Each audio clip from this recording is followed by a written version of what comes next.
What can I do if Home Affairs won't help me get an ID because my parents aren't with me?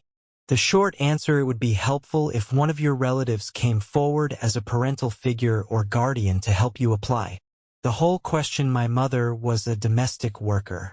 She left me with her uncles when she went overseas with her bosses. She took her ID, and I don't know my father, so I am struggling to get an ID of my own.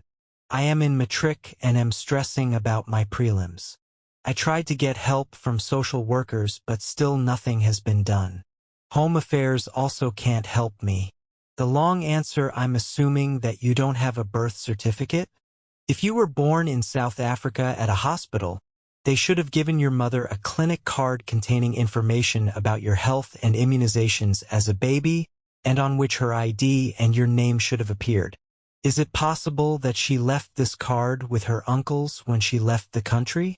You can apply for a lost clinic card from the hospital where you were born, if you know which one it was, with a certified affidavit saying that you have lost the card and giving your first name and surname that would have been on the card. Have you checked with your mother's uncles whether they have any documents of any kind from your mother about you that might be helpful?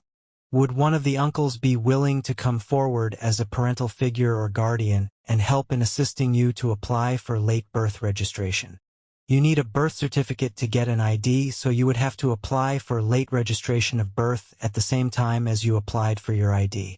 As you are older than 15, you would need the following documents: completed forms for the registration of birth, supporting documentation, as well as written reasons why the birth was not registered within 30 days of birth.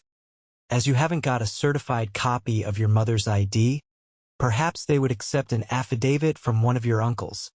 He could say that you were left with him by your mother, he does not have her ID number, and that you are not in contact with your father, so he is in the place of your parents in this application.